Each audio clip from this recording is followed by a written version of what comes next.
الرحمن الرحيم. لا حول ولا قوة إلا بالله العلي العظيم.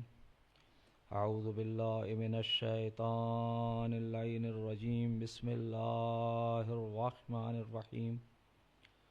الحمد لله الذي لا يبلغ مدحته القائلون ولا يحصي نعماءه العادون ولا يؤدي حقه المجتهدون الذي لا يدركه بعد الهمم ولا يناله غوث الفتن الذي ليس لصفته حد محدود ولا نعت موجود ولا وقت معدود ولا أجل ممدود فطر الخلائق بقدرته ونشر الرياح برحمته ووتدا بالصخور ميدان أرضه هو الذي إله كل شيء وخالق كل شيء وصانع كل شيء وعالم بكل شيء هو الحي الذي يحيي كل حي وحي الذي يميت كل حي وحي الذي قبل كل حي وحي الذي بعد كل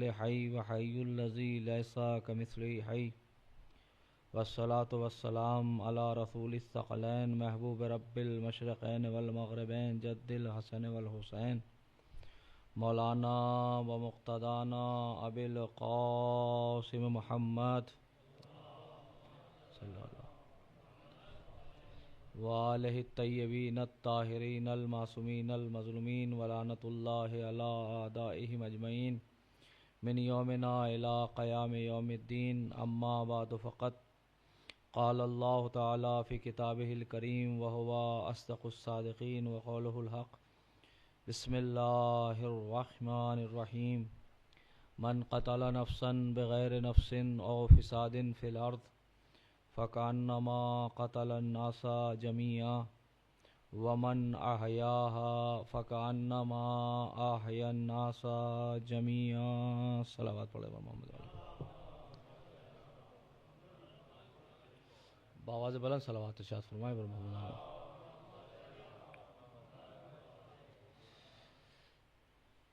اسلام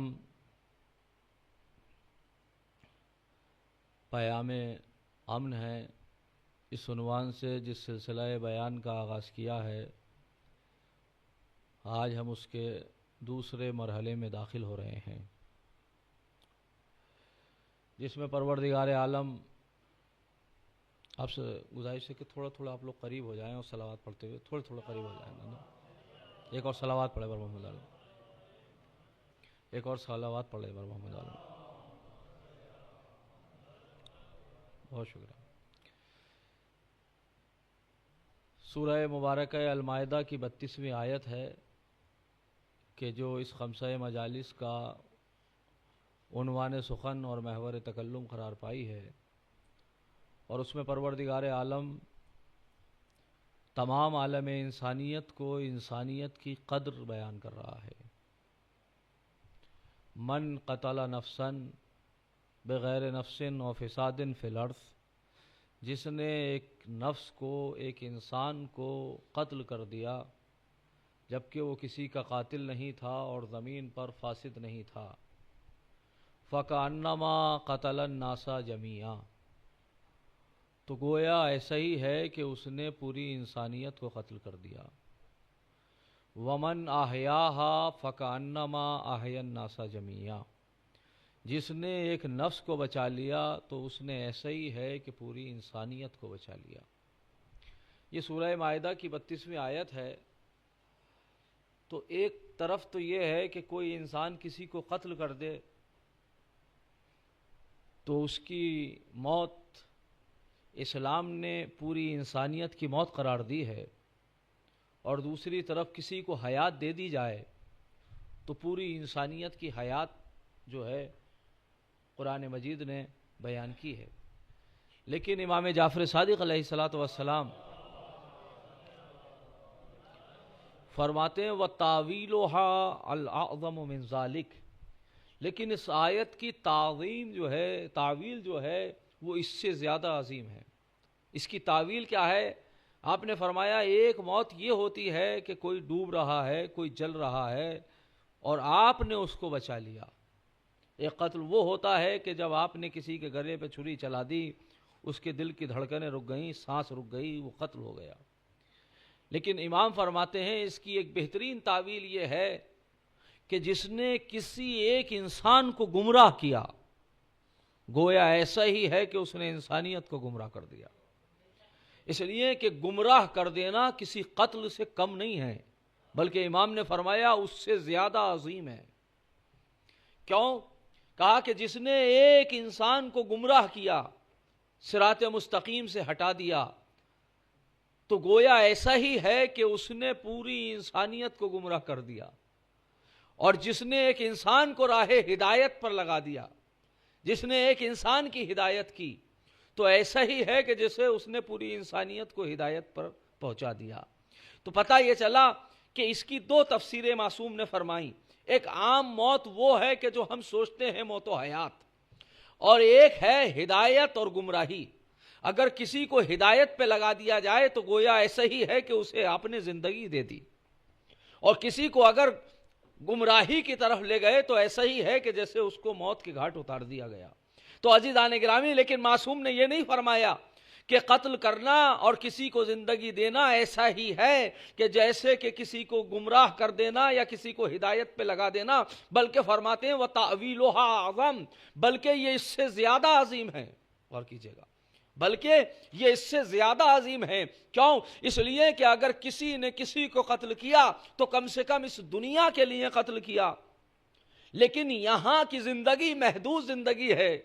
اگر کسی نے کسی کو بچا لیا تو کم سے کم یہاں کی زندگی محدود زندگی ہے، کچھ عرصے کے بعد، کچھ زمانے کے بعد اس کو دنیا سے چلا جانا ہے۔ لیکن اگر کسی نے کسی کو ہدایت دے دی یا کسی نے کسی کو گمراہ کر دیا، تو کہنے کا مطلب یہ ہے اگر کوئی کسی کو ہدایت پہ لگا دیتا ہے تو یہ محدود زندگی نہیں ہے، بلکہ یہ دنیا کی زندگی میں بھی کامیاب ہے اور آخرت کی زندگی میں بھی کامیاب ہے۔ اور کسی نے اگر کسی کو خدا نہ کرے کہ گمراہ کر دیا تو اس نے جو ہے اس کی وہ زندگی خراب کی کہ جو ہمیشہ رہنے والی زندگی ہے، اور وہ زندگی وہ ہے کہ جو ہمیشہ قائم اور دائم رہے گی۔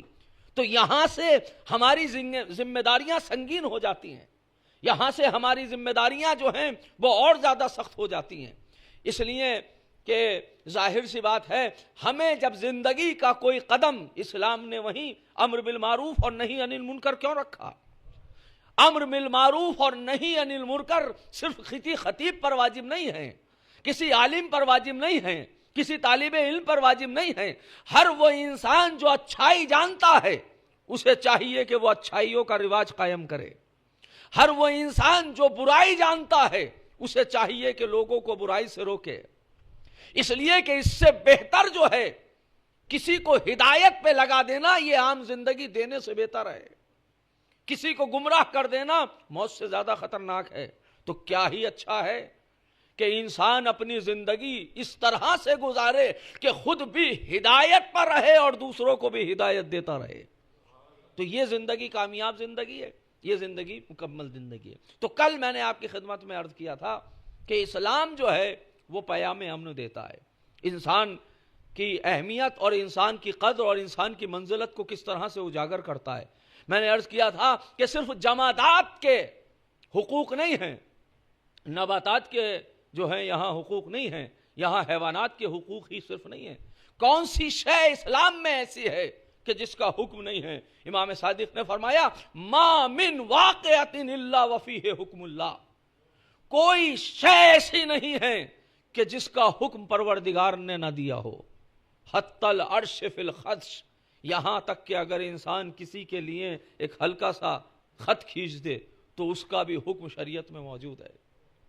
یہی تو وجہ ہے کہ امام کی جو زندگی ہے، یعنی 11 امام کی جو زندگی ہے وہ تقریباً 50 سالہ زندگی ہے۔ 260 سال جو ہے وہ امامت ہے اور 23 سال رسالت کے ہیں۔ لیکن اس 23 سالہ یا میں کہوں کہ اسلام کو اگر مختصر دیکھنا ہے تو 23 سال کی زندگی رسول اسلام کی دیکھیے، اور اگر اسلام کو تفصیل سے دیکھنا ہے تو یہ 260 سال ہیں کہ جو امامت کی زندگی کے ہیں. یہ در حقیقت میں ایک انسان کی زندگی ہے. غور کیجئے گا. اسی لیے تو فرمایا تھا وَأَوَّلُنَا محمد وَآخِرُنَا اوسطُنَا محمد وَآخِرُنَا محمد. ہمارا پہلا بھی محمد ہے، اوسط بھی ہے اور آخر بھی ہے. اس کا کیا مطلب ہے؟ اس کا مطلب یہ ہے کہ زندگی کے کسی بھی شعبے حیات میں اگر آپ جو بھی زمانہ اپنا گزار رہے ہیں تو کسی بھی معصوم سے وہ زمانہ اگر منسلک ہو جائے تو اسی امام کی جو ہے کہ اعتبار سے آپ کو پیروی کرنی ہے. آپ اپنے حالات کا جائزہ لیں اور ان 14 میں سے معصومین کے حالات کا جائزہ لیں. جو حالات آپ کو مناسب لگتے ہوں امام کے اعتبار سے تو وہی موقف اختیار کیجئے کہ جو امام نے اختیار کیا ہے، تاکہ انسان کو جو تو میں عرض کر رہا تھا. لیکن یہ 1400 برس ہو گئے. مجھے بتائیے لیکن آج بھی کون سا ایسا حکم ہے؟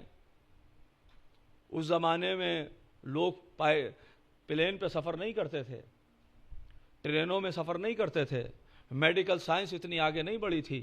لیکن آج بھی کوئی ایسا ہے کہ کسی شے کا حکم نہ ہو کہ کہاں کیسے نماز پڑھی جائے، کہاں کیسے کیا کیا جائے، سارے احکام. اس کا مطلب یہ ہے کہ یہ بولے ضرور کچھ سالوں کے لیے ہیں، یعنی 260 سال ہیں، مگر یہ محدود نہیں ہے 260 سال کے لیے.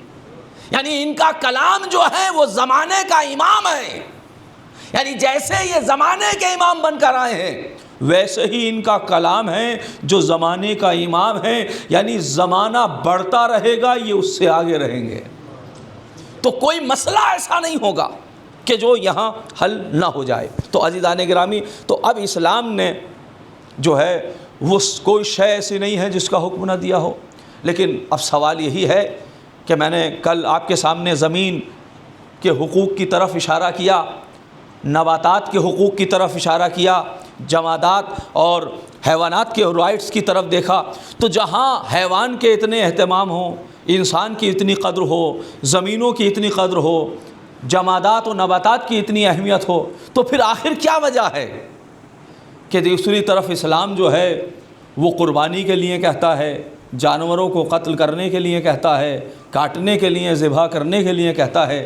تو یہ ایک بڑا ایک مسئلہ ہے کہ بھائی آپ کا اسلام جو ہے دنیا ہم پر اشکال کرتی ہے. اور ظاہر سی بات ہے بہت سے وہ مذاہب ہیں، خاص طور سے ہندوازم میں یہ کیفیات موجود ہیں کہ اگر اسلام حیوانات کے بارے میں اتنے عظیم جو ہے وہ احترام بیان کرتا ہے تو پھر اس کو کاٹا کیوں جاتا ہے، یہ قربانی کیوں کی جاتی ہے، یہ کیفیت کو کیوں کیا جاتا ہے؟ تو عزیزان گرامی، اس کے جواب کے لیے آپ کو مجھے ابتدا سے لے کر چلنا ہوگا تاکہ اس مرحلے پر ہم پہنچ جائیں. ایک صلوات پڑھیں آپ حضرات اور محمد علیہ باواز بلند صلوات پڑھیں پر محمد علیہ.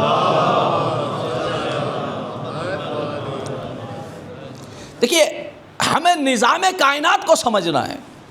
اشکال کیا ہے کہ اسلام اگر پیغام امن ہے، اسلام اگر جو ہے وہ امن کی دعوت دیتا ہے، اسلام اگر سلامتی کی دعوت دیتا ہے تو پھر اس میں یہ جانوروں پر ظلم کیوں ہیں؟ یہ کاٹ دینا کیا یہ ظلم نہیں ہے؟ کیا یہ ذبح کر دینا کیا یہ ظلم نہیں ہے؟ تو عزیزان گرامی، میں یہ بیان کرنا چاہ رہا ہوں، ذرا غور کیجئے گا. دیکھیں قرآن مجید میں، اب اگر میں یہ کہوں کہ یہ بات قرآن میں موجود ہے کہ بھائی جانوروں کو ذبح کیجئے، ان کا گوشت کھا سکتے ہیں، تو مسلمان کے لیے تو یہ جواب درست ہے. لیکن مسلمان کیوں اعتراض کرنے لگا؟ وہ مسلمان کہ جس کی زندگی ہی گوشت پہ گزری ہے، وہ جو ایک لمحے کے لیے گوشت کو نہ چھوڑنا چاہے تو وہ کیوں اعتراض کرنے لگا؟ اعتراض تو وہاں ہوتا ہے نا کہ جو گوشت کو نہیں کھاتے کہ صاحب یہ بالکل ایک طرح سے ظلم ہے، جانور کے اوپر آپ ظلم کرتے ہیں. اور یہ معاملات اتنے پھیل چکے ہیں کہ سرزمین ہندوستان پہ آپ مجھ سے بہتر جانتے ہوں گے سوشل میڈیا کے توسط سے کہ کیا کیفیات ہیں. تو جانور کو ذبح کرنے کا فلسفہ، اور پھر ایک سوال بھی بنتا ہے کہ بھائی اگر اسلام ایک طرف تو اتنا احترام جانور کا کہہ رہا ہے کہ امام نے کبھی اس پر تازیانہ نہیں مارا، 25 سال حج کیے کوئی تازیانہ آپ نے نہیں مارا، یہ ساری کیفیات اپنی جگہ ہے. کہا دیکھو ان کو بھوکا مت رکھنا، اگر غذا کا اہتمام نہ کرو تو اس کو آزاد کر دینا.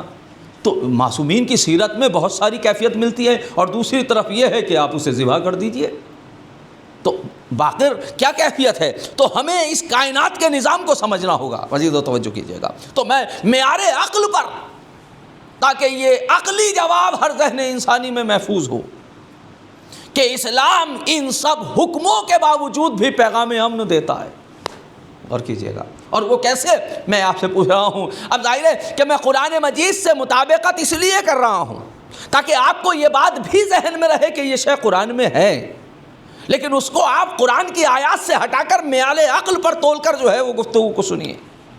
بھئی زمین دو طرح کی ہے، کچھ زمینیں وہ ہوتی ہیں جو بنجر ہوتی ہیں، کچھ زمینیں وہ ہوتی ہیں جو زرخیز ہوتی ہیں، جو رویدہ کرنے کی صلاحیت رکھتی ہیں، قوت نامیہ جو نمو کی قوت اس میں زیادہ ہوتی ہے۔ تو ایسا ہے یا نہیں ہے؟ قرآن مجید نے کہا یوحی الارض بعد موتہا۔ دیکھیں اگر آپ نے یہ تفصیل سننی تو اس سے بہت سے مسئلے حل ہو جائیں گے۔ فلسفہ موت و حیات پتہ چل جائے گا، فلسفہ ظلم و عدالت کا پتہ چل جائے گا، اس کائنات کے نظام کا پتہ چل جائے گا، مقصد حیات کائنات پتہ چل جائے گا۔ یہ اتنے مسائل جو ہیں ان چیزوں میں ہیں، اب نتائج اپنے اپنے اعتبار سے جو ہے اس چیز کو لگانا ہوگا، لیکن آپ کی تفصیلات توجہات مبذول رہے، اس لیے کہ بات کو میں ذرا سطح عمومی سے بلند کر رہا ہوں، تو آپ کی ذرا توجہات مبذول رہنا چاہیے، ایک لمحے کے لیے بھی جو ہے وہ ادھر ادھر جو ہے وہ گفتگو نہ ہو سکے۔ تو زمینیں جب ہم نے دیکھی تو کچھ زمینیں وہ ہیں جو بنجر ہیں، ان پر دانہ ڈالیے تو وہ دانے کو جلا دے گی، اور اس دانے کو جو ہے وہ اپنے دامن میں جگا دے گی، جلا دے گی، اور اس کو بھی خاکستر کر دے گی۔ اور کچھ زمینیں وہ ہیں کہ جب ان پر دانہ ڈالا جائے تو لہراتے ہوئے درخت آ جاتے ہیں۔ توجہ کر رہے ہیں؟ تو لہٰذا زمینیں دو طرح کی ہیں، اب اس میں بہت ساری قسمیں ہیں، لیکن کم سے کم دو طرح کی زمینیں کہ جو اساسی چیز ہے، زمین کے بہت سارے مفاد ہیں لیکن سب سے اہم مفاد اس کا یہ ہے کہ اس سے رزق حاصل ہوتا ہے۔ ظاہر ہے ورنہ زمین سے بہت ساری چیزیں ہیں جو انسان حاصل کرتا ہے، زمین پر انسان زندگی گزار رہا ہے، تو لیکن اب میں اگر کہوں کہ تین طرح کی زمینیں ہیں تو غلط نہیں ہیں۔ ایک وہ ہے جو زرخیز ہے، ایک وہ ہے جو بنجر ہے، لیکن کچھ زمینیں وہ ہیں کہ بنجر تو ہیں مگر یہ صلاحیت رکھتی ہیں کہ انہیں زندہ کیا جا سکتا ہے۔ غور کیجیے گا، اسی لیے قرآن مجید نے کہا یوحی الارض بعد موتہا۔ کچھ زمینیں وہ ہیں جو مردہ ہو چکی ہیں لیکن ہم ان کو زندہ کرتے ہیں۔ وہ کیسے زندہ کرتے ہیں؟ اس کے لیے بھی قرآن مجید نے بتایا کہ ہم بادلوں کے ذریعے سے پانی لے جاتے ہیں اور ان کے وجود پر پانی چھڑک دیتے ہیں، لہٰذا وہ زمینیں اپنے اندر ان پانی کو، بارش کے پانی کو سموتی ہیں اور نتیجے میں وہ زرخیز ہوتی ہیں۔ آپ کو معلوم ہے 25 سال تک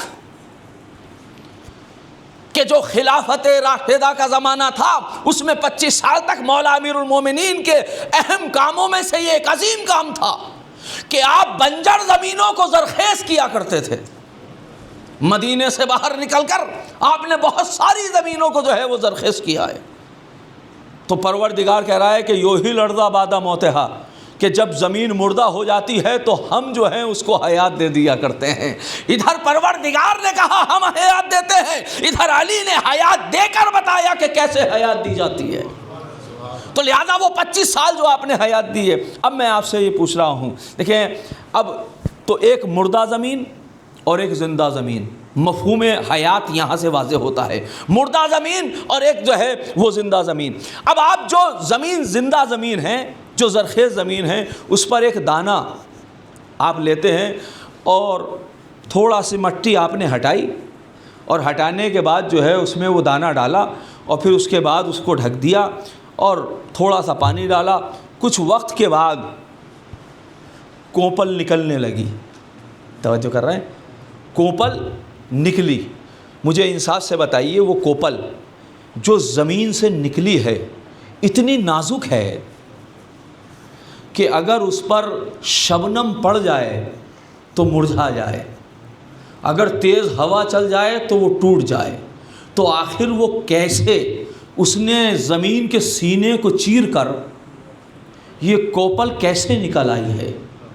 اور کیجیے گا یہ مشیت الہی ہے یا نہیں ہے کہ وہ دانہ جو آپ نے زمین میں ڈالا تھا اور خود مٹی ہٹائی تھی، مٹی ہٹانے کے بعد آپ نے پانی ڈالا، جم گیا، ساری کیفیت مضبوطی اس نے پکڑ لی، ساری چیزیں ہیں، لیکن اس کوپل کی بساط کیا ہوتی ہے؟ بڑا نازک سا ہوتا ہے، اگر تیز ہوا چل جائے تو کوپل ٹوٹ جاتی ہے۔ لیکن اتنی کمزوری کے بعد دست قدرت نے اس میں اتنی قدرت عطا کر دی کہ وہ زمین کے سینے کو چیر دیتی ہے اور باہر نکل آتی ہے۔ تو پتہ یہ چلا کہ اگر قدرت کسی شے میں قدرت ڈالنا چاہتی ہے، پروردگار اگر اپنی دست قدرت سے کسی شے میں کی مشیت الہی اگر کسی شے میں قدرت ڈالنی چاہے تو کمزور سہی مگر وہ سینہ زمین کو چیر کر باہر نکل آتی ہے۔ اور اگر کوئی اعلیٰ و اکمل و مکمل انسان ہو جو مظہر الہیہ کا مظہر صفات الہیہ کا مظہر ہو، اگر اس کی 2 انگلیوں میں اتنی طاقت آ جائے جو باب خیبر کو اٹھائے تو اس میں تعجب نہیں ہے۔ تو اب آپ محسوس کیجئے کہ وہ باریک سی کوپل وہ نکلی، اب وہ رفتے رفتے بڑی ہوا، وہ ایک اتنا عظیم درخت بن گیا کہ درخت سایہ دار، اب اس میں قافلے رکنے لگے، اب اس میں لوگ ٹھہرنے لگے، اب اس سے لوگ جو ہیں وہ فائدہ حاصل کرنے لگے۔ اب کسی کی ہمت ہے کہ جو اس درخت کو ہلا دے؟ توجہ کر رہے ہیں؟ یعنی وہ معمولی سی کوپل، وہ معمولی سا بیج جو ہم نے اٹھایا تھا، ہم نے خود دفن کیا تھا، قدرت نے آواز دی جسے تم دفن کر رہے ہو ہم اس کو باہر نکال کر دکھائیں گے۔ تو جس کو ہمارے ہاتھ نے دبا دیا تھا، مشیت نے اسے ابھار کر دکھایا، اور ایسے ابھار کر دکھایا کہ اب ہم اس کو ہلا بھی نہیں سکتے۔ اس میں اتنی طاقت اور توانائی آ گئی، اس میں اتنی پاور آ گئی کہ اس کے جو ہے وہ دست و بازو اتنے وسیع و عریض ہو گئے کہ تنا تو دور کی بات ہے، اس کے دست بازو کو بھی آپ جو ہے وہ ہلا نہیں سکتے۔ یہ اتنے بڑا درخت ہو گیا۔ اب میں آپ سے یہ پوچھنا چاہ رہا ہوں کہ جو اتنا چھوٹا سا بیج تھا اس میں یہ اتنا بڑا درخت کہاں سے بنا؟ غور کیجئے گا، یہ اتنا بڑا درخت کہاں سے بنا؟ بھائی آپ یہی تو کہیں گے کہ اس میں زمین کے ذرات، زمین کے اس میں اہم چیز جو ہے اجزائے زمین ہیں، زمین کے ذرات ہیں کہ جو درخت کی شکل میں منتقل ہو گئے۔ اس میں جانتا ہوں کہ ظاہر ہے سورج کی تمازت بھی ہے، اس میں ہوا کی کوشش بھی ہے، اس میں جو ہے وہ پانی کی کاوش اور کوشش بھی ہے، یہ سارے اجزاء ایک طرف، لیکن وہ ذرات کہ جو زمین کے اہم ذرات ہیں، جہاں ہم نے اسے دانے کو دفن کیا تھا اور زمین پر اتنی گنجائش نہیں تھی، بلکہ ہم نے کھود کر، یعنی اجزاء اتنا مضبوط تھے کہ ہم نے کھود کر خود دفن کیا تھا۔ اب کیفیت اتنی ہو گئی کہ اگر اس درخت کو نکالا جائے تو بہت بڑا گڑھا بن جائے گا۔ غور کیجئے گا، تو یہ جگہ خالی کیسے ہوئی، یہ جڑیں کیسے اس نے پکڑی؟ تو آپ یہی تو کہیں گے کہ زمین کے ذرات فنا ہو گئے اور انہوں نے شکل اختیار کر لی نباتات کی، لیکن یہ فنا ایسی ہے کہ جو تمہید بقا بن گئی۔ توجہ کیجئے گا، کیونکہ زمین کے ذرات، میں کہہ رہا ہوں برادر توجہ سنیے گا، زمین جمادات میں سے ہے، فنا کس کے لیے ہوئی؟ اپنے بلند مرتبے نباتات کے لیے، درخت کے لیے۔ تو وہ ذرات جو فنا ہوئے تھے وہ در حقیقت میں ہماری نظر میں فنا ہیں، مگر وہ فنا نہیں ہوئے، بلکہ اپنے بلند مرتبے پہ جا کر فنا ہو کر وہ بقا کی کیفیت اختیار کر گئے۔ توجہ کیجئے گا، یعنی اب وہ جمادات کے صنف میں نہیں رہے، بلکہ وہ ہم نباتات کے صنف میں آ گئے۔ اب ان کا دائرہ اتنا بڑھ گیا، تو یہ ترقی ہوئی یا تنزلی؟ بھئی جس وقت وہ زمین کے ذرات تھے جیسے تھے ویسے رہیں گے، لیکن جب وہ درخت کے ذرات بن گئے تو کیفیت یہ ہے کہ اس میں نمو ہونے لگا، اس میں اب قوت نمو اور بڑھنے کی صلاحیت جو ہے وہ آ گئی۔ تو ظاہر ہے کہ اس نے ترقی کی، لیکن یہ ایسی فنا ہے، فنا تو ہوئے کس کے لیے فنا ہوئے؟ درخت کے لیے ذرات زمین جو ہیں وہ فنا ہو گئے، لیکن زمین کے ذرات جب فنا ہوئے اور درخت کا حصہ بن گئے تو نتیجے میں کیا ہوا کہ اب انہوں نے ترقی کی۔ اب جب یہ درخت بنا، اب آپ مجھے بتائیے، اب اگر یہی درخت یہ جانور کی غذا بن جائے یا کسی انسان ذی روح کی غذا بن جائے، توجہ کر رہے ہیں بھائی؟ یا تو پھل کے دو ہی کیفیتیں ہیں، یا تو اس میں پھل ہوگا یا نہیں ہوگا۔ پھل ہوگا تو یہ انسان کی غذا بھی بنے گا اور اس کے پتے جو ہیں وہ حیوان کی غذا بھی بنیں گے۔ جو پتے زمین پر گر جائیں گے تمازت آفتاب کے سوکھنے کی بنیاد پر، وہ پھر جو ہے نباتات سے پھر جمادات کے طرف پلٹ جائیں گے۔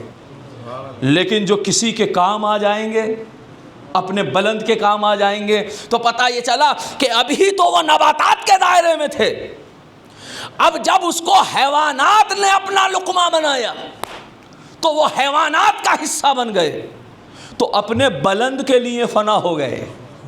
تو پتہ چلا جو اپنے بلند کے لیے فنا ہو وہ فنا نہیں ہوتا، اس کا مقصد وجود حاصل ہو جاتا ہے، اس کے وجود کا مقصد حاصل ہو جاتا ہے۔ یہی وجہ ہے، دیکھیں درخت پھل دیتا ہے مگر اس کا پھل اپنے لیے نہیں ہوتا، اگر اس کے اپنے لیے ہوتا تو کبھی خود نہ گرتا۔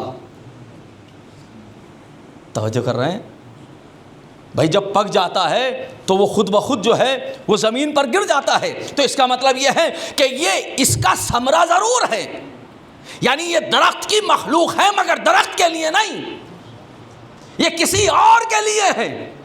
تو یہ کسی اور کے لیے کس کے کہا؟ یہ انسان کے لیے، یہ جانور کے لیے، یہ دو ہی ہے۔ اگر یہ فرض کریں یہ ایسا ہو جائے کہ یہ سوکھ جائے، مردہ ہو جائے ہیں، تو پھر آپ کیا کرتے ہیں؟ آپ اس درخت کا کہا کچھ نہیں ہوتا، اسے کاٹ دیا جائے یا تو جلا دیا جائے یا کسی چیزوں میں استعمال کر لیا جائے۔ توجہ کر رہے ہیں؟ لیکن اصل حیات شجر کیا ہے کہ وہ زرخیز رہے، وہ آکسیجن دیتا رہے، وہ درختوں، وہ حیوانات اور انسانوں کی غذا بنتا رہے۔ تو یہاں تک تو تمام عقلاء متفق ہیں، یہاں تک کسی کو اعتراض نہیں ہے۔ یعنی میں یہ کہنا چاہ رہا ہوں کہ اگر زمین کے ذرات فنا ہو کر درخت کی، نباتات کی غذا بن جائے تو کسی کو اعتراض نہیں، اگر نباتات، ذرات، درخت، شجر اگر فنا ہو کر حیوان کی غذا بن جائیں تو کسی کو اعتراض نہیں، لیکن اگر یہی انسان اپنے آپ کو فنا کر کر انسان کی غذا بنائے تو پھر اس پر تعجب کیوں ہونا چاہیے؟ بہت غور کیجئے گا بھائی، اگر زمین کے ذرات درخت کا حصہ بن کر، یہ ان کے ذرات کا کمالات ہے، اگر درخت کا کمالات یہ ہے کہ وہ کسی ذی روح کے لیے ذریعہ بن جائے اور ان کے لیے ترقی ہو جائے، تو اگر حیوان کہ جو اپنے بلند مرتبہ انسان کی غذا بن جائے تو پھر اس میں اعتراض کیا ہے؟ اس میں تعجب کیا ہے؟ کیا فرق ہے؟ کیا مولانا فرق ہے؟ تو بہت غور کیجئے گا۔ تو یہاں پر تو بات بالکل واضح ہے نا بھئی، یہاں تک تو کسی کو کوئی مسئلہ نہیں ہے، سارا مسئلہ یہاں ہے۔ یعنی جس وقت ذرات فنا ہو رہے ہیں کسی کو اعتراض نہیں ہے، تو اگر جذبہ تراحم ہے، رحم کا جذبہ ہے، تو ان ذرات پر بھی رحم آنا چاہیے۔ اگر جذبہ تراحم ہے تو ان درختوں پر بھی رحم آنا چاہیے کہ یہ کیسے جانور اور انسانوں کی غذا بن رہے ہیں۔ یہ سارا رحم یہاں ہی کیوں آ رہا ہے کہ جب حیوان کی غذا، حیوان انسان کی غذا بنتا ہے تو سارے جذبہ تراحم امڑ جاتے ہیں، وہ کہتے ہیں نہیں یہ تو مناسب نہیں ہے، یہ تو ظلم ہے۔ تو اگر یہ ظلم ہے تو کس بنیاد پر یہ ظلم ہے؟ کہا قبلہ بڑا فرق ہے دونوں میں، اس لیے کہ زمین کے ذرات اور درخت چیختے چلاتے نہیں ہیں، ان میں احساس تکلیف نہیں ہے۔ حیوان میں تو احساس تکلیف ہوتی ہے نا، حیوان تو چیختا ہے جب آپ اس کو ذبح کرتے ہیں تو اس میں احساس تکلیف ہوتی ہے، اس میں شعور تکلیف ہے۔ تو کیا معیار ظلم کیا ہے؟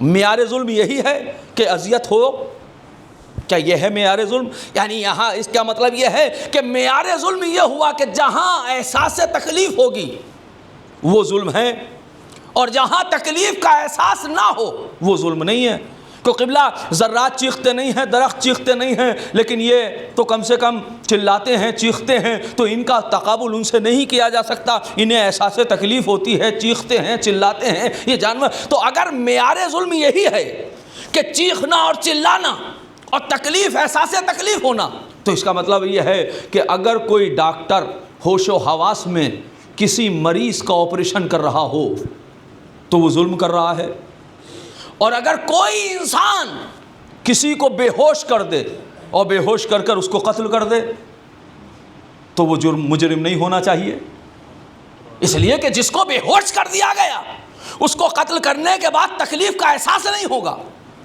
تو اگر تکلیف کا احساس نہیں ہوگا تو آپ کے اعتبار سے یہ بات کہی جا سکتی ہے کہ بھئی اسے تکلیف کا احساس نہیں ہے، تو پھر جو قتل کرنے والا ہے اس کو مجرم نہیں کہنا چاہیے۔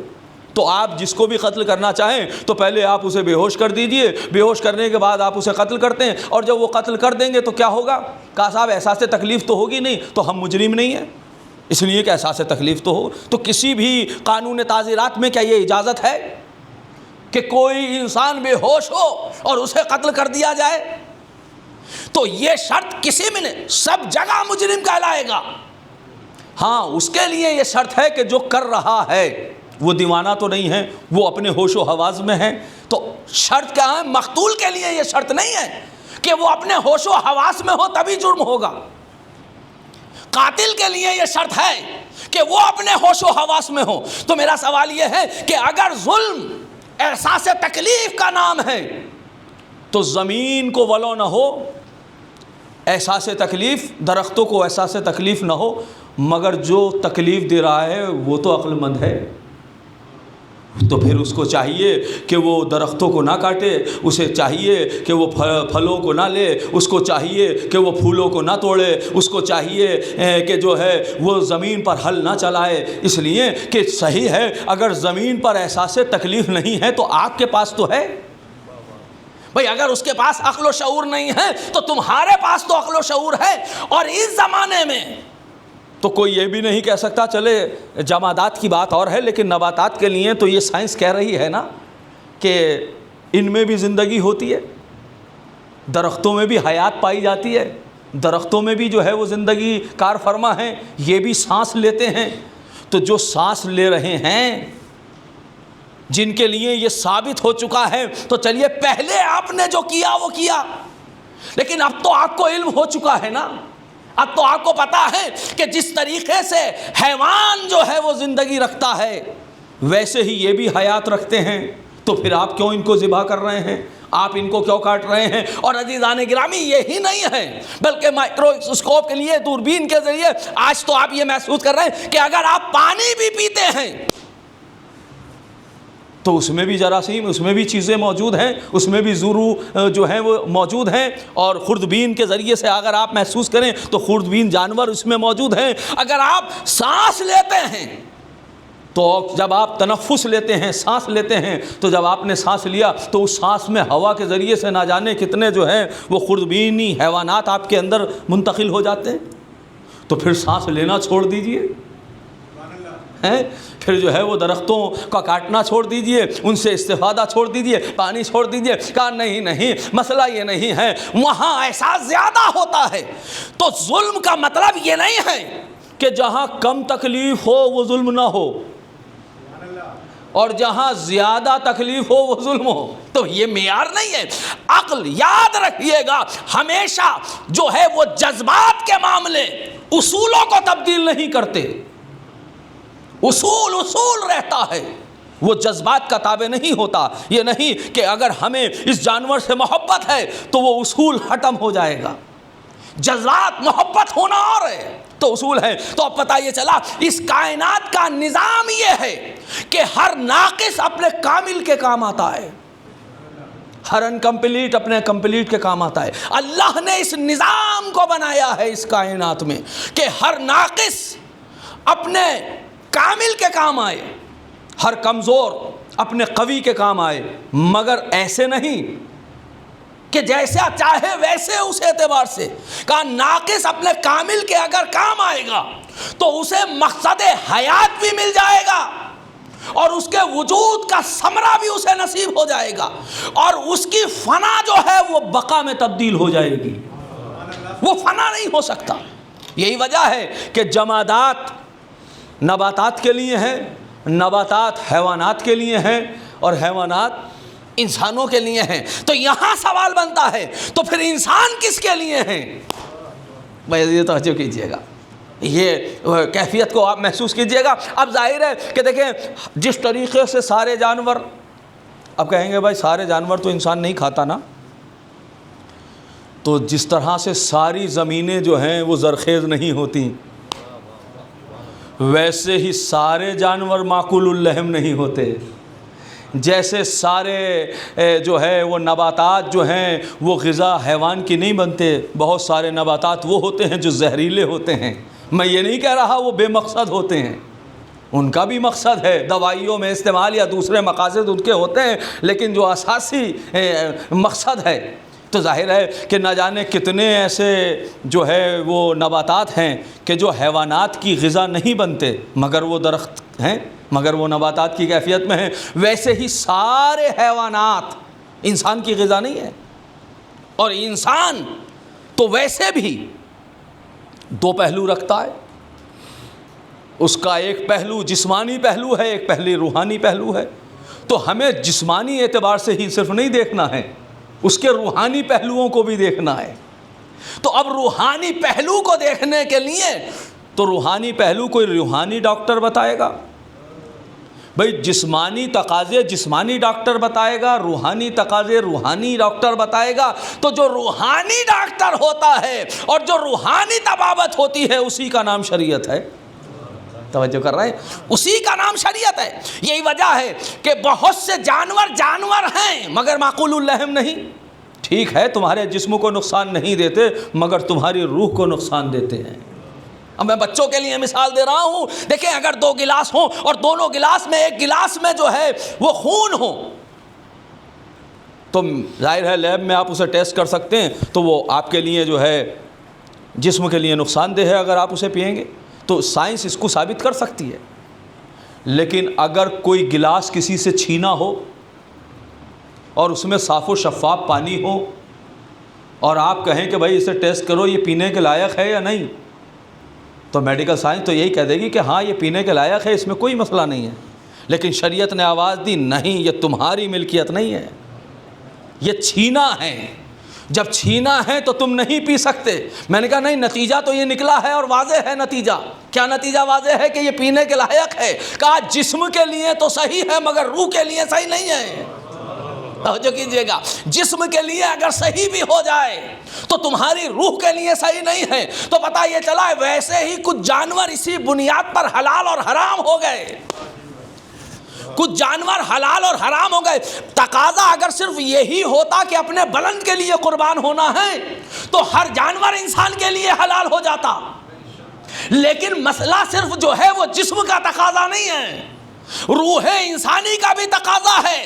اسی لیے خنزیر کو کہا جسم کے لیے نقصان دہ نہ ہو مگر تمہاری روح کے لیے نقصان دہ ہے، اسی لیے اسے حرام قرار دے دیا گیا۔ اچھا صرف یہ نہیں ہے، اچھا چلیے صحیح ہے حلال جانور ہے، بالکل ایک دم حلال جانور ہے، کوئی مسئلہ نہیں ہے، لیکن وہی جانور اگر اس کا طریقہ استعمال غلط کیا، آپ نے اس کی رگ ہائے گردن کو غلط طریقے سے کاٹ دیا، اس میں اللہ کا نام نہیں لیا، وہ خود بخود مرا ہے، تو اب شریعت کیا کہتی ہے؟ وہ ہے میت، وہ مردار ہے۔ دیکھ توجہ کر رہے ہیں موت و حیات کا تصور، وہ مردار ہے۔ لیکن جس کو ذبح کیا گیا کہا یہ زکیہ ہے، یعنی مزکا جانور جس کو پاک کر دیا گیا۔ اور کر رہے ہیں یعنی جس کو ذبح کر دیا، تو یعنی جانور ایک ہی ہے لیکن کیفیت بدلنے سے اس کے احکام تبدیل ہو جاتے ہیں۔ اب ظاہر ہے کہ اگر آپ طب یونانی کے اعتبار سے یہ دیکھیں کہ بادام ہے، آپ بادام کو نارمل طریقے سے کھائیے، لیکن اطباء کہتے ہیں آپ اس کو جتنا پیسیں گے اتنی اس میں قوت بڑھ جائے گی۔ تو چیز تو ایک ہی ہے مگر طریقہ استعمال سے اس کے اثر تبدیل ہو جاتے ہیں۔ بھئی یہی تو وجہ ہے جب ڈاکٹر صاحب کے پاس پہنچے تو کہا بھئی یہ دوائی جو ہے کھانے سے پہلے لینا، یہ دوائی کھانے کے بعد لینا، میں نے کہا بھائی کھانا ہی تو ہے، پہلے یا بعد کی کیا بات ہے؟ کہا نہیں، طریقہ استعمال سے دوائی وہی ہے، لیکن طریقہ استعمال سے اس کا اثر تبدیل ہو جاتا ہے۔ توجہ کر رہے ہیں؟ تو جانور حلال صحیح، لیکن اگر اس میں اللہ کا نام نہ لیا گیا اور ایسے نہ ذبح کیا گیا جیسے شریعت نے بتایا، تو وہ جو حلال ہے وہ تمہارے اوپر حرام ہو جائے گا، وہی جانور حرام ہو جائے گا۔ دیکھیے آپ کیفیت محسوس کیجئے، وہی جانور حلال کیسے؟ جب وہ حلال تھا وہ حرام، کہا کیونکہ طریقہ استعمال الگ ہو گیا۔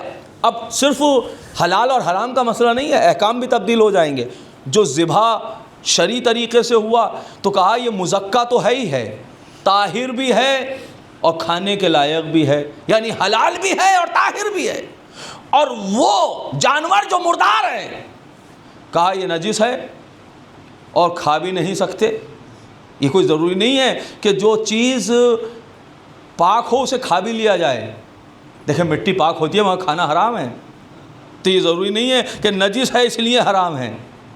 بہت سی چیزیں ایسی ہوتی ہیں پاک ہیں مگر کھانا حرام ہے، لیکن یہاں کیفیات الگ الگ ہیں۔ ذرا غور کیجئے گا، کیفیات الگ الگ ہیں کہ جانور کو کہ جس کو شرعی طریقے سے ذبح کیا گیا ہے، اس لیے یہ شرعی طریقہ اس لیے ہے کیونکہ انسان صرف جسم نہیں ہے، انسان روح بھی ہے، انسان کے اندر ملکوت، انسان ملکوتی مخلوق بھی ہے، تو لہٰذا جسم کے تقاضوں ہی کو پورا نہیں ہونا ہے، جسم کے تقاضوں کو بھی پورا ہونا ہے۔ آج دنیا ہم سے سوالات کرتی ہے، میاں سائنس جو ہے اس بات کو کہتی ہے، میں کہتا ہوں کہ سائنس اس کی بات کیا بتائے گی جو روح کی حقیقت کو نہ سمجھے؟ وہ اس کے احکام کیا بتا سکتی ہے؟ تو اب ظاہر ہے احکام وہی بتا سکتا ہے جو خالق روح ہو، تو وہی روح کے تقاضوں کو پورا کر سکتا ہے۔ اب یہی وجہ ہے کہ وہ پاک بھی ہے اور نجس بھی، جو غیر طریقے سے ذبح کیا گیا مردار ہے، نجس ہے، آپ کھا نہیں سکتے، اور وہ دوسرا جانور جو ہے کہا شرعی طریقے سے آپ نے ذبح کیا وہ پاک بھی ہے اور اس کو آپ کھا بھی سکتے ہیں۔ عزیزان گرامی، تو آپ نے تصور موت و حیات دیکھا، زمین مردہ بھی ہوتی ہے اور زمین زندہ بھی ہوتی ہے۔ وہ زمینیں مردہ ہوتی ہیں کہ جو دانے کو لیتی تو ہیں مگر جلا دیتی ہیں، اور وہ زمینیں زندہ ہوتی ہیں جب دانہ ڈالا جائے تو اس سے بہتر دے دیا کرتی ہیں۔ یہ ہے ظرفیت کی بات۔ تو اس کا مطلب یہ ہے کہ زمین میں چھوٹا سا فلسفہ موت و حیات یہ بھی ہے کہ جس سے فائدہ حاصل ہو وہ زندہ زمین ہے، جس سے فائدہ نہ ہو نقصان ہو جائے وہ مردہ زمین ہے۔ تو بس اسی طرح معاشرے میں اگر کوئی انسان ایسا ہو جس سے نقصان ہو تو وہ اس زمین سے بھی گیا گزرا ہے، اور وہ انسان کامیاب ہے کہ جس سے فائدہ حاصل ہو۔ تو سب سے چھوٹا فلسفہ موت و حیات یہ ہے کہ وجود فائدے کا ثبوت ہو، نقصان کا نہیں۔ اچھا درختوں میں آپ آگے بڑھیے، وہ موت و حیات کا تصور کیا تھا؟ کہا جو خشک ہو جا کر زمیں بوس ہو جائے، زمیں دوز ہو جائے اور مٹی میں تبدیل ہو جائے، خاکستر ہو جائے، وہ مردہ ہے۔ اور وہ درخت سرسبز و شاداب اور زندہ ہیں جو کسی اپنے بلند مرتبے کا لقمہ بن جائے۔ اور ویسے ہی حیوان کی کیفیت ہے، وہ حیوان مردار ہیں جو بغیر مقصد کے مر جائے، اور جو ذبح ہو جائے وہ مردار نہیں ہیں، وہ مزکا کہا گیا، یعنی اس کو پاکیزہ بنا دیا گیا۔ غور کر رہے ہیں؟ اب یہی انسان ہیں، غور کیجئے گا، بس آخری مرحلوں پر ہوں، یہی انسان ہیں۔ جب آیا تھا تو نجس، اور جب جا رہا ہے تب بھی نجس۔ یہ شرف انسانی میں رکھنا نہیں ہے تو کیا ہے؟ وہ اللہ کہ جو انسان کو خلق کرنے کے بعد فخر کرے کہ تبارک اللہ احسن الخالقین، کہ میں نے بہترین خلق کیا ہے، اور اسی انسان کی کیفیت یہ ہے کہ جب دنیا میں آیا تو نجس ہے، اور جب دنیا سے جا رہا ہے تو نجس، اور اتنا نجس، غور کیجئے گا، اتنا نجس ہے کہ ایک غسل کافی نہیں ہے۔ اچھا دیکھیں، کوئی چیز اگر نجس ہوتی ہے تو آپ اسے پاک کر سکتے ہیں، مگر اس کو لے جا کے آپ سمندر میں ڈال دیجئے، پاک نہیں ہو سکتا مردہ۔ اچھا نجاست اتنی متعدی ہے کہ اگر آپ کا ہاتھ گیلا ہے، نجس ہے، تو کسی نجس چیز کو آپ لگائیں تو وہ نجس ہو سکتا ہے، لیکن اگر آپ کا ہاتھ خشک ہے اور جو نجس چیز ہے وہ بھی خشک ہے، آپ نے لگا دیا تو نجس نہیں ہو سکتا۔ لیکن یہ انسان مرنے کے بعد جب جسم ٹھنڈا ہو جائے تو یہ مطلب نہیں ہے کہ آپ کے ہاتھ میں تری ہے یا نہیں، آپ نے ہاتھ لگایا تو صرف یہی نہیں ہے کہ آپ نجس ہوں ہاتھ پاک کر لیں، یعنی آپ تو دیکھیں کہ خشک بھی ہے اور نجاست منتقل ہو گئی، نجاست خشک ہے، ہاتھ بھی خشک ہے، اور جس کو چھوا جا رہا ہے جو مردہ ہے ٹھنڈا ہو چکا ہے وہ بھی خشک ہے، دونوں خشک ہیں، اور ہاتھ کو لگا دیا آپ نے تو ہاتھ ہی دھو لینا چاہیے تھا، لیکن شریعت نے کہا نہیں، ایسے پاک نہیں ہوگا، تمہارے اوپر غسل مس میت واجب ہو گیا۔ یعنی کتنا نجس ہو گیا، یعنی جب یہ موت طاری ہوئی اس انسان پر تو یہ نجاست تو جسم کے تقاضے یہ انسان پورے نہیں کر سکتا، توجہ کیجئے گا، یہ روح کے تقاضے ہیں، اس لیے کہ روح انسانی اس سے نکلی ہے۔ اب یہ جسم جو ہے، اس جسم کے اندر جو کیفیات ہیں وہ صرف پاک ہونے سے ختم نہیں ہوں گے، آپ کو بھی غسل کرنا ہوگا۔ آپ نہاتے رہیے اور اگر قربتاً الی اللہ کی غسل کی نیت نہ کریں، غسل مس میت، تو آپ پاک نہیں ہو سکتے۔ ویسے ہی مردے کو آپ نہلاتے رہیے تو پھر تو کتنا بھی آپ اس کو نہلائیے، کسی بھی سمندر میں لے جائیے، مگر وہ پاک نہیں ہوگا۔ کیوں؟ کہا جب تک قربتاً الی اللہ کی نیت نہ ہو، قربتاً الی اللہ کی جو ہے وہ نیت نہ ہو، چیز وہی ہے لیکن کیفیت استعمال سے جو ہے اثر تبدیل ہو رہا ہے۔ بھئی نہانا ویسے بھی ہے اور نہانا نیت کے ساتھ بھی ہے، لیکن وہاں بغیر نیت کے نہائے تو بغیر نیت کے جب ہم نہائے تو نتیجے میں کیا ہوا کہ وہ ہماری اس نے نجاست کو دور نہیں کیا، اس لیے کہ ہم نہائے تو تھے لیکن اس طریقے پر نہیں جو طریقہ خدا نے بتایا، اور جب ہم اس طریقے پر ہم نے غسل دیا جو خدا نے بتایا تو نتیجے میں آپ پاک ہو گئے۔ تو اب میں آپ سے پوچھنا چاہ رہا ہوں کہ وہ انسان کہ جو اتنا اشرف اور اکمل بنایا گیا، جب دنیا میں آیا تو نجس تھا، لیکن وہاں دنیا میں آنے کے لیے روح موجود تھی، تو نتیجے میں ہاتھ لگایا نجس ہو گئے، ہاتھ پاک کر سکتے ہیں۔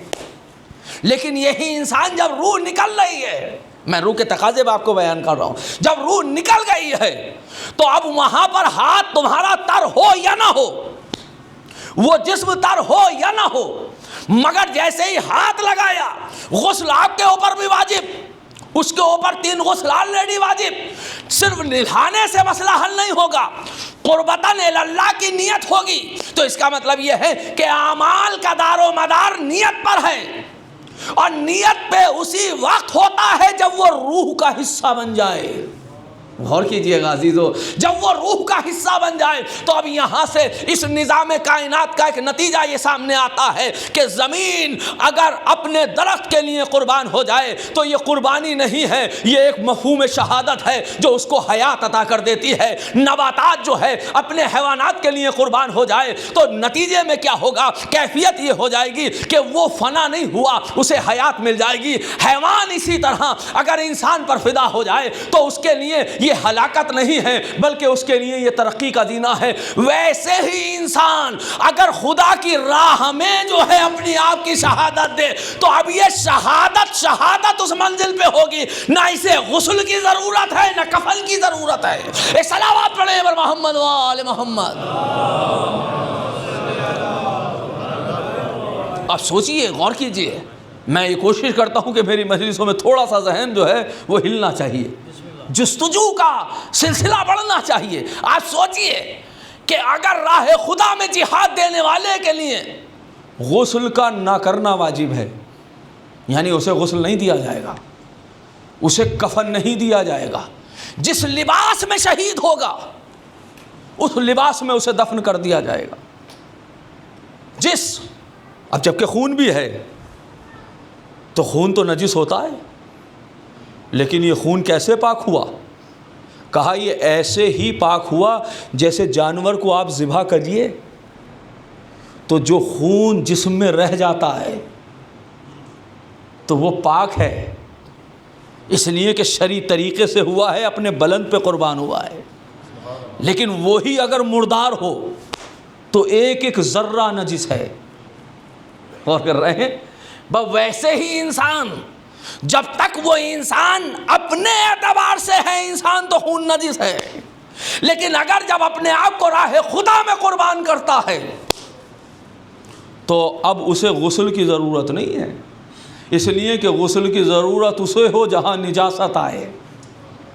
یہ تو اب اس کائنات میں کون ہے انسان جس پر اپنی جان کو قربان کرے خدا کے علاوہ؟ اس لیے کہ اس کائنات میں انسان افضل کائنات ہے۔ تو اب اگر فرض کیجئے کوئی زمین کے چکروں میں قتل کر دیا جائے تو یہ ہلاکت ہے یا شہادت؟ بھئی نہ جانے کتنے لوگ ہیں دولت کے چکر میں اور زمینوں کے چکروں میں جو ہے کسی کو قتل کر دیتے ہیں یا قتل ہو جاتے ہیں۔ تو اپنا جو انسان سب سے اشرف تھا وہ سب سے پست پہ اگر قربان ہو جائے تو یہ ترقی ہوئی یا تنزلی؟ بھئی تنزلی ہوئی نا۔ بس اس کی مثال ایسے ہی ہے جیسے پتے سوکھ کر یا پھل سوکھ کر کوئی انسان استعمال نہ کرے اور وہ خاکستر زمین کا حصہ بن جائے، ویسے ہی اگر کوئی زمین پر، حیوانات پر، انسانوں، نباتات پر اگر اپنی جان کو قربان کرتا ہے تو وہ ہلاکت ہے، شہادت نہیں ہو سکتی۔ اس لیے کہ انسان کو اللہ نے سب سے اشرف بنایا، اور جب اشرف بنایا تو ضروری ہے کہ یہ تاکہ اپنے کمال تک پہنچے اور مقصد حیات مکمل ہو اپنے بلند کے اوپر قربان ہو۔ اسی لیے کہا اے انسان، حدیث قدسی ہے کہ کائنات کو میں نے تیرے لیے پیدا کیا ہے، تجھ کو اپنے لیے پیدا کیا ہے۔ تو خبردار کسی سورج کے سامنے، چاند کے سامنے، درخت کے سامنے سجدہ ریز نہ ہو جانا، اس لیے یہ تیرے لیے خلق ہوئی ہے۔ اگر کوئی اس کائنات میں کوئی ذات ہے وہ صرف ذات خدا ہے جس کے سامنے تو سجدہ ریز ہو سکتا ہے۔ ایک صلوات پڑھے بر محمد وآل محمد۔ بس میرے عزیزو، اب یہ ہماری ذمہ داری ہے کہ اس پیغام کو پہنچائیں۔ تو پتہ یہ چلا کہ جانوروں کا ذبح کرنا یہ بھی ایک پیغام امن ہے، اس لیے کہ اس کو ایک ترقی کا زینہ فراہم ہوتا ہے، یہ خلاف ظلم نہیں ہے۔ اسلام نے جو ہے وہ پیغام امن دیا ہے اور سب کو وہ حق دیا ہے، جمادات سے لے کر انسان تک، انسانوں سے لے کر فرشتے تک، سب کو وہ حق دیا ہے جس کا جو حق ہے۔ اسلام چاہتا یہ ہے۔ اور عزیزان گرامی، ظاہر ہے کیونکہ آج 17 صفر ہے اور آج جو ہے 3 تاریخیں ہیں امام رضا علیہ الصلاۃ والسلام کے سلسلے سے۔ اتنی ہلکی صلوات آپ پڑھ رہے ہیں، کم سے کم صلوات تو بلند لگانی پڑے گی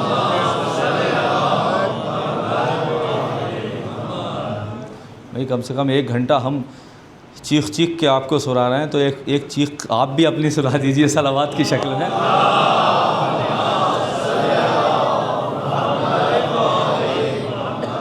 ویسے تو کبھی کبھی ایسا لگتا ہے کہ چیخ چیخ کے پڑھنا ایسا ہے کہ بجائے بتانے کے ڈرانا ہو ہیں، تو لیکن کیا کیا جائے۔ بہرحال عزیزان گرامی، تو امام رضا کے سلسلے سے ظاہر 3 شہادتیں ہیں، 23 ذی قعدہ، 17 صفر آج شہادت کی تاریخ ہے، اور آخر صفر۔ تو میں چاہتا ہوں کہ ایک حدیث امام کی، تاکہ امام کا تذکرہ ہو جائے اور اس میں امام نے پیغام امن کیسے دیا اور ہماری ذمہ داری کیا ہے بحیثیت انسان، ہماری ذمہ داری کیا ہے، یہ پیغام لے کر اٹھیے۔ امام صادق فضیل ابن یسار امام کے خاص صحابی ہیں، چھٹے امام کے۔ وہ آتے ہیں امام کے پاس تو امام سوال کرتے ہیں، اے فضیل اتجلسون وتتحدثون، اے فضیل کیا تم بیٹھتے ہو اور ہمارا ذکر کرتے؟ کہا جو علت و فداک، کیسے یہ بے ابی انت و امی، میرے ماں باپ آپ کے اوپر قربان ہو جائے، ہم آپ کا ذکر کیسے کریں گے؟ اس لیے کہ اس کائنات میں اگر آپ کا ذکر نہ ہو، جو انسانیت کی جس نے لاج رکھی ہے، تو کس کا ذکر ہوگا؟ تو امام نے فرمایا انا تلک المجالس احبھا، ہم ان مجلسوں کو پسند کرتے ہیں، یعنی جس میں ذکر اہل بیت ہو۔ پھر فرمایا رحم اللہ من احیا امرنا، خدا رحم نازل کرے جو ہمارے امر کو زندہ کرتا ہے، جو ہمارے مشن کو زندہ کرتا ہے۔ خدا اس کو جو ہے وہ اس پر رحم نازل کرے۔ اگر امام دعا کرے کہ رحمت الہیہ اس پر نازل ہو تو آپ اس کا اندازہ لگا سکتے ہیں کہ اس کی کیفیت کیا ہونی چاہیے۔ لیکن کیسے امر کو زندہ کریں، یہ ہمارے 8ویں امام نے بیان کیا۔ یہاں چھٹے امام کی حدیث کیا ہے؟ جس طرح سے قرآن صامت کی بعض آیات کی تفسیر کرتی ہیں، ویسے ہی قرآن ناطق کی کیفیت ہے کہ ایک امام دوسرے امام کے قول کی تفسیر کرتا ہے۔ امام نے فرمایا، 8ویں امام فرماتے ہیں، رحم اللہ عبدن احیا امرنا، خدا اس بندے پر رحم نازل کرے، مومن نہیں، رحم اللہ عبدا۔ جیسے میں نے قرآن کی آیت من قتل نفسا، جس نے ایک نفس کو قتل کیا وہ انسانیت کا قاتل ہے۔ اس لیے کہ یہ چھوٹا پیغام دینے کے لیے نہیں آئے تھے، یہ کائنات کے امام بن کر آئے تھے۔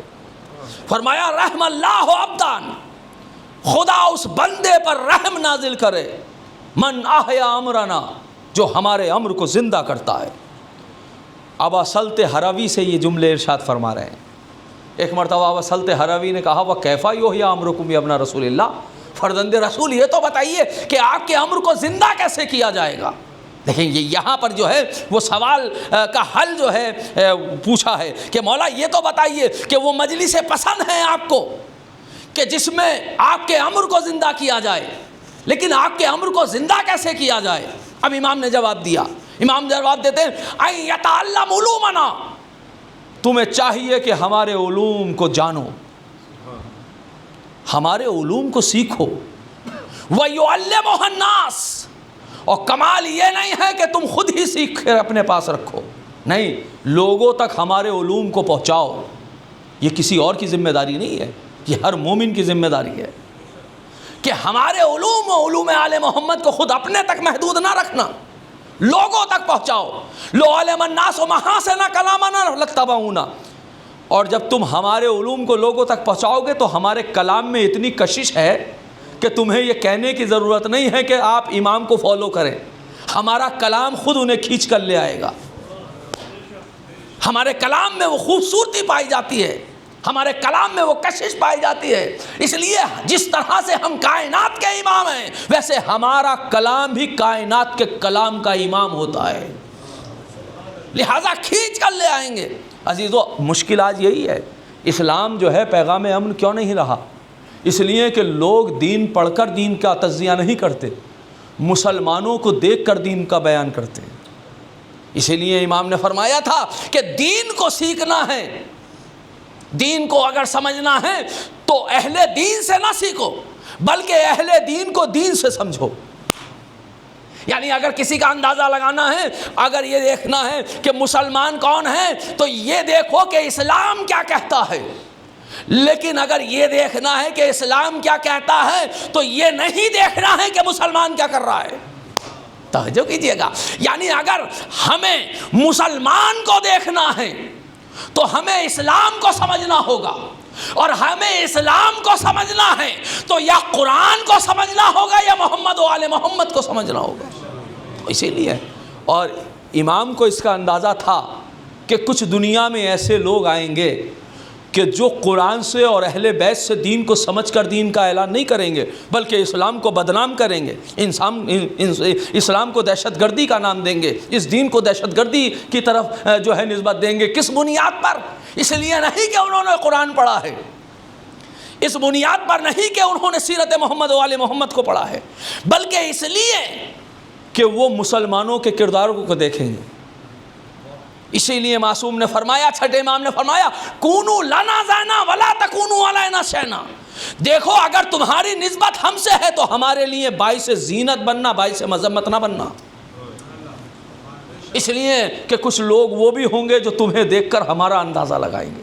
اگر تمہاری نسبت ہم سے ہے تو اپنے کردار کا خیال رکھنا، ایسا نہ ہو کہ تمہارا کردار ہمارے کردار کو بدنامی کا سبب بن جائے، ایسا نہ ہو کہ تمہاری سیرت ہماری سیرت کی بدنامی کا سبب بن جائے۔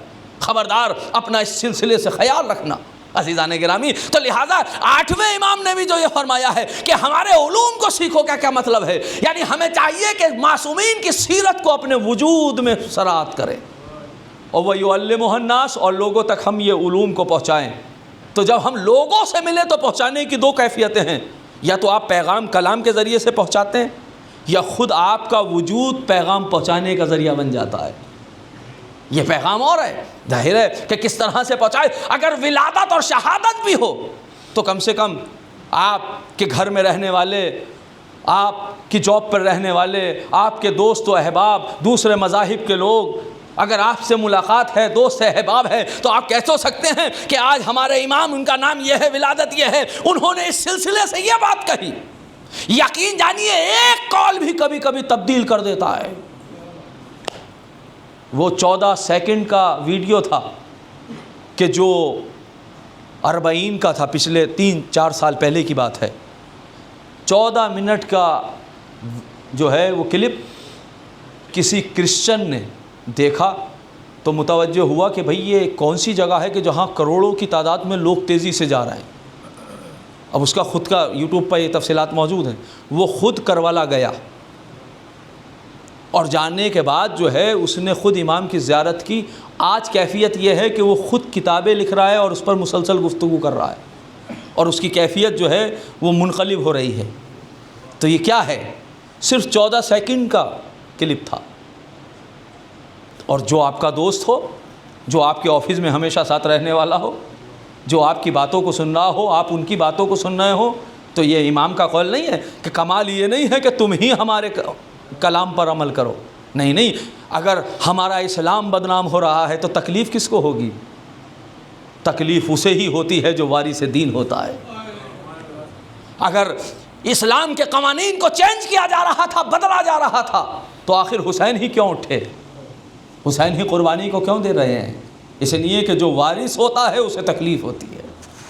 تو امام چاہتے یہ ہیں کہ ہمارے پیغام کو لوگوں تک پہنچاؤ، ہمارا نام پہنچاؤ، ہمارے اقوال پہنچاؤ۔ نہ جانے کون سی ایسی چیز ہو کہ جو اس کو تبدیل کر کر رہ جائے۔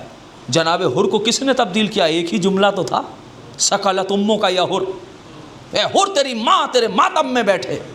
یہ جملہ وہ تھا کہ جس نے شہزادی کا تصور حر کے ذہن میں رکھا، اور حر کا اضطراب بڑھ گیا۔ عزیزان گرامی، وہی بات امام رضا کہہ رہے ہیں، ہمارے مشن کو زندہ کرو، ہمارے امر کو زندہ کرو۔ دیکھو اسلام جو دہشت گردی کا نام، اسلام جو ہے بد امنی کا نظام، اسلام خوریزی کے ذریعے سے پھیلا، تمہیں ضرورت ہے کہ تم وہ اسلام پیش کرو جو محمد و آل محمد کا اسلام ہے۔ تمہاری اور ہماری یہ سب کی ذمہ داری بنتی ہے کہ وہ دین پیش کرو کہ جو دین امن ہے، جو پیغام امن لے کر آیا ہے۔ حسین نے آواز دی تھی، ان کان دین محمد لم یستقم الا بقتلی فیا سیوف خذنی۔ اے نانا کے دین، اگر تو اس بات پر تیار ہے کہ تو نہیں بجے گا سوائے اس کے کہ تجھے میرا خون چاہیے، تو آؤ تلوارو آؤ، حسین تمہارے سامنے کھڑا ہوا ہے۔ عزیزان گرامی، بس میں عرض کر چکا، آج شہادت کی تاریخ ہے، جی چاہتا ہے کہ امام کے سلسلے سے ہی جملے آپ کی خدمت میں عرض کروں۔ وہ امام رضا کہ جو غریب الغربا ہے، امام میں حسین کا دن وہ دن ہے جس سے عظیم کسی کا دن نہیں ہے، لیکن امام کو بھی غریب الغربا سے خطاب نہیں کیا گیا، اس لیے کہ علی اکبر پہلو میں موجود ہے، شہداء پہلو ہے، لیکن یہ وہ امام ہیں جو تنہا ہیں۔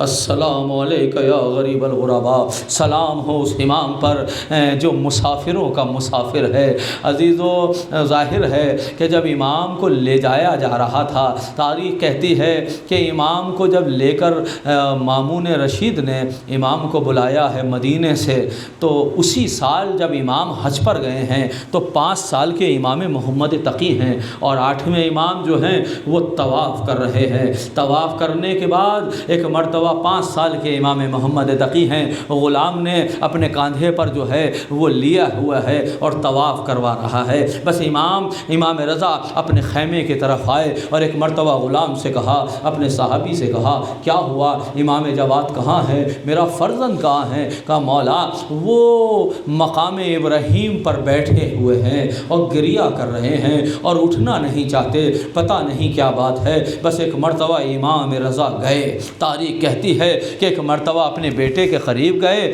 میرے لال آخر اضطراب کی وجہ کیا ہے؟ اٹھو میرے لال، اٹھتے کیوں نہیں ہو؟ بس اپنی گود میں لیا، بیٹا رونے کی وجہ کیا ہے؟ کہا بابا میں نے آپ کو دیکھا ہے کہ آپ خانہ خدا سے اس طرح رخصت ہو رہے ہیں جیسے یہ خانہ کعبہ کا آخری دیدار کر رہے ہوں۔ معصوم ہے، معصوم کا لہجہ معصوم سمجھتا ہے۔ بابا میں یہ محسوس کر رہا ہوں کہ آپ خانہ کعبہ کو ایسے الوداع کر رہے تھے جیسے دوبارہ ادھر نہیں آئیں گے۔ بس ایک مرتبہ کلیجے سے لگا لیا امام تقی کو، میرے لال یقیناً تم صحیح کہہ رہے ہو، لیجئے۔ جب مدینے میں بلایا گیا، تاریخ کہتی ہے امام جب مدینے سے چل رہے تھے تو ایک جملہ کہا، ایھا الناس ابکوا علینا، اے لوگوں میرے اوپر گریا کرو، میرے اوپر رو۔ بس عزیزو اتنا سننا تھا، امام کی آنکھوں میں خود آنسو ہیں، ہاتھوں کو جوڑا آقا کہ جب مسافر کوئی سفر پہ جاتا ہے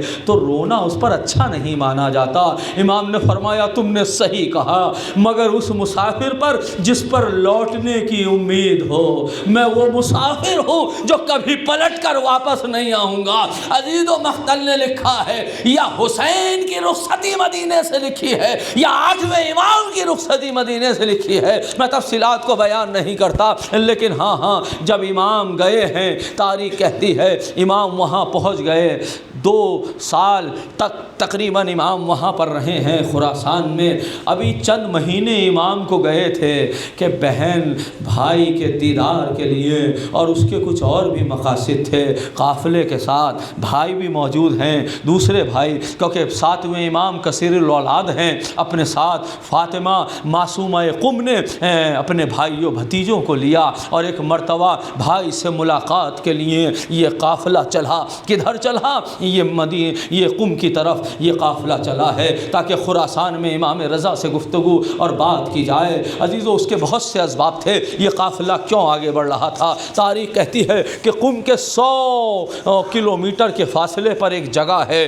جس کو ساوا کہتے ہیں۔ اس مقام پر اس زمانے میں، اب تو ظاہر ہے یہ محبان اہل بیت کا علاقہ ہے، اس زمانے میں جو ہے وہ وہاں پر دشمنان اہل بیت رہتے تھے۔ کہتے ہیں کہ جب وہاں پہنچے، رات میں یہ قافلہ پہنچا، کھانا تناول کر رہے تھے کہ کھانے کے وقت جو ہے وہ شبخون ہوا، حملہ کر دیا گیا جس میں 22 یا 23 بھائی بھتیجے شہزادی کے جو ہے وہ شہید ہو گئے اور شہزادی کو زہر دے دیا گیا، معصومہ قم کو زہر دے دیا گیا۔ عزیزو بعض ذاکرین جو ہے وہ غلط پڑھتے ہیں اس حوالے سے کہ امام کی شہادت جو ہے وہ بعد میں نہیں، پہلے نہیں ہوئی ہے، بعد میں ہوئی ہے۔ امام کی شہادت 2003 میں ہوئی ہے، جناب معصومہ قم کی شہادت 2001 میں ہوئی ہے۔ یہ بات صحیح ہے کہ یہ بھائیوں کا غم تھا، مگر امام میں رضا کی شہادت کی خبر کا کیفیت نہیں تھی۔ وہ کیفیات واقعات صحیح ہیں، لیکن بھائی کون سے تھے؟ یہ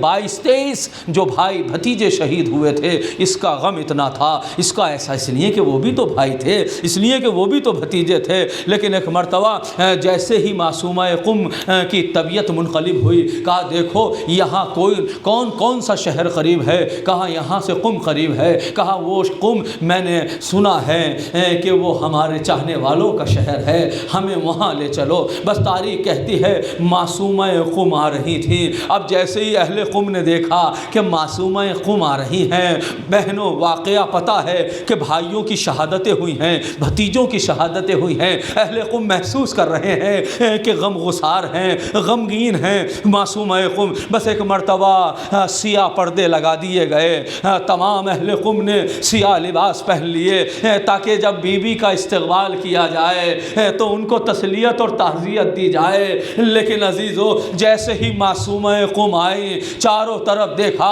کہ سیاہ پردے لگے ہوئے ہیں۔ کس کی تعزیت دی جا رہی ہے؟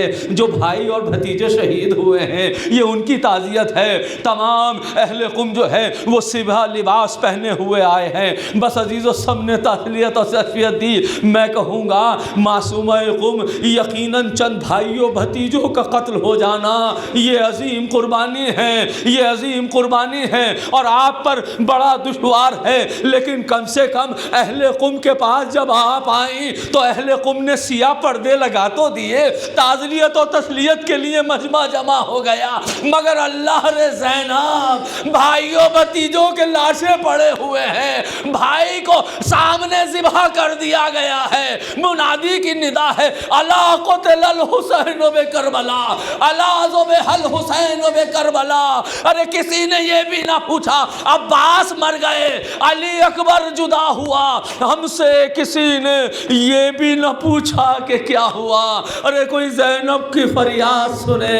اے معصومہ قم آپ کو کم سے کم جو ہے وہ تسلی اور تشفی دی. 16 یا 17 دن جو ہے وہ شہزادی ایک جگہ آج بھی قم میں بیت المعمور ہے وہاں قیام کیا اور اس کے بعد دنیا سے رخصت ہو گئی. تاریخ کہتی ہے کہ جب ان کے دفن کی منزل آئی تو ایک مرتبہ 2 گھڑ سوار آئے. ایک مدینے سے بھتیجا امام محمد تقی تھے, ایک خراسان سے امام رضا تھے جنہوں نے دفن کیا.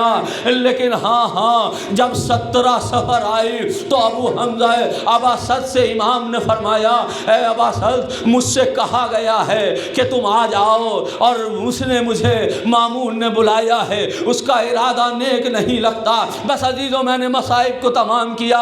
اے ابا سعد جب میں جاؤں اور میرے سر پر جو ہے کپڑا ہو تو ہم سے گفتگو نہ کرنا. کیا دیکھا کہ 2-3 دن پہلے کی بات ہے, بس ایک مرتبہ امام جیسے ہی گئے سر پر چادر پڑی ہوئی ہے, لہذا ابا سلط پیچھے چلے, کچھ نہ بولا. اندر گیا, مامون بیٹھا ہوا ہے. جیسے ہی مامون نے امام کو دیکھا کھڑا ہو گیا, بٹھایا اور بٹھانے کے بعد کہا یہ انگور ہیں آپ کھا لیجئے, فلاں مقام کے ہیں اچھے ہیں. کہا جنت کے خنجور اس سے زیادہ بہتر ہیں. بس یہ سننا تھا. کہا دیکھو تمہیں اگر شک ہے تو کوئی بات نہیں ہے, میں کھا لیتا ہوں. کچھ انگور خود کھائے اور پھر اس کے بعد جو صحیح تھے, اور اس کے بعد کہا تمہیں کھانا ہوگا. امام نے انکار کیا مگر 2 تلواریں لے کر کھڑے ہو گئے, نہیں تمہیں کھانا ہوگا. امام نے 3 دانے لیے. تاریخ کہتی ہے امام کی کیفیت منقلب ہو گئی, اب اٹھنا چاہتے ہیں. اب جیسے اٹھ کے واپس آئے پوچھنے لگا کہاں جا رہے ہو؟ کہا میں وہیں جا رہا ہوں جہاں تو نے بھیجا ہے. ابو سعد کہتے ہیں امام جب گئے تھے تو صحیح تھے, لیکن جب آ رہے ہیں تو قدم لڑکھڑا رہے ہیں. اور ایک مرتبہ میں امام کو لے کر گیا, 3 دن تک امام زہر حلائل سے مضطرب رہے.